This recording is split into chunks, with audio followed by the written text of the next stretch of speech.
Listen. No one knew Big Nose's real name, but everyone knew that he had the biggest nose in the village. His nose was enormous, and everyone laughed and pointed at it. Look at that big nose! They called. This made Big Nose unhappy, so he only went into the village when he needed to buy chocolate or a new handkerchief. The part of the country where Big Nose and the villagers lived was by the sea. There were no hills there, just fields where the farmers grew vegetables to sell in the city. Children played games outside in the streets, and when the weather was warm and sunny, they ran down to the beach to look for shells or to play in the water. Big Nose liked being on the beach too.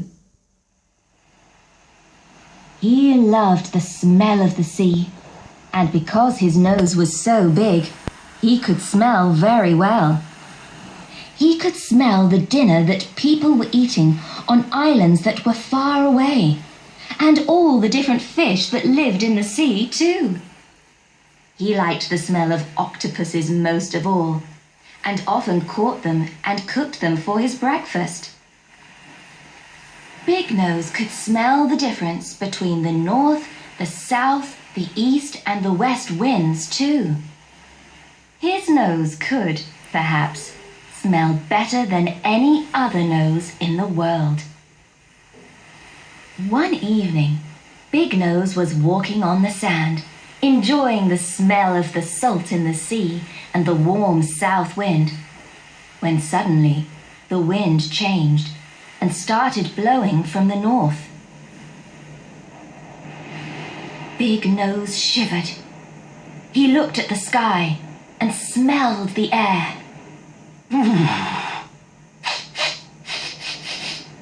Oh no! He thought. I know that smell, and I know that sound in the wind too. It smells like, and it sounds like, the Storm Maker. Storm Maker! He called out loudly. I can't see you yet, but you can't hide from me. You should go away! The Storm Maker said nothing. Storm Maker! Big Nose called more loudly into the north wind. You may wish to visit our village today, but we don't want your heavy rain, your loud thunder, or your dangerous lightning here. Go away! Take your problems to another part of the world. But the Storm Maker didn't listen. It began to mix up the winds with its enormous spoon to make big black clouds, and the rain came down like waterfalls.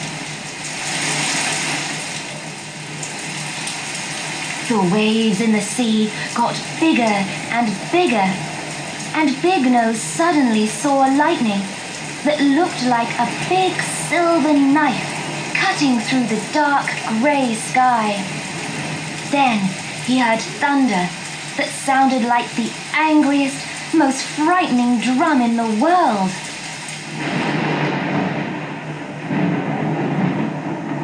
Big Nose got angry too.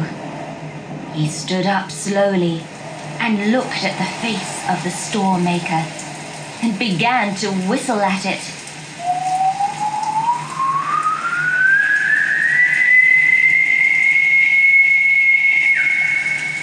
But the Storm Maker still didn't go away.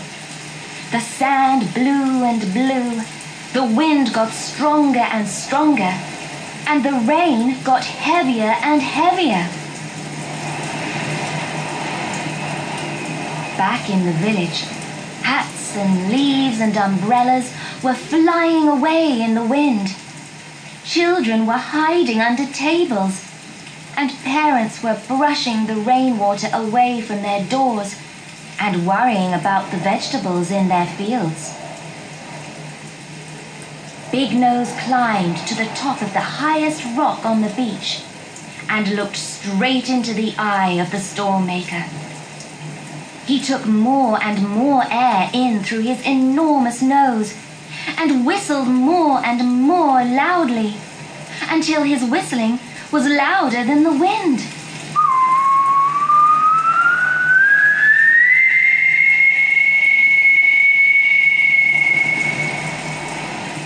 In the end, the storm maker put its enormous hands over its enormous ears and slowly turned away from the sky over the village. Its black clouds disappeared, and the wind was quiet again. Ah, that's better, Big Nose said quietly, and climbed down from the high rock and walked slowly home.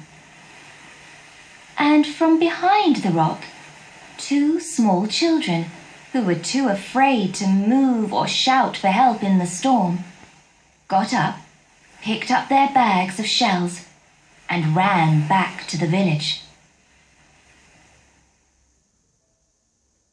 When they got home, they told the oldest woman in the village about Big Nose. She told the story to her sons and daughters. They told it to their husbands, wives, sons, daughters, grandsons and granddaughters, and then everyone told the story to 10 more people. Soon everyone in the village knew about Big Nose and the storm maker. When Big Nose walked into the village the next day, no one laughed or pointed at his big nose, or said that his whistling gave them earache, which was true. They knew that Big Nose made the storm maker take away its terrible rain, loud thunder, and dangerous lightning. So they smiled at him and said, "Good morning," or How are you? one small child gave him a beautiful flower. Big Nose was surprised. Everyone was being so nice to him. But he didn't want to ask why. He just said, I'm fine, thank you. and smiled back at everyone and felt much, much, much happier.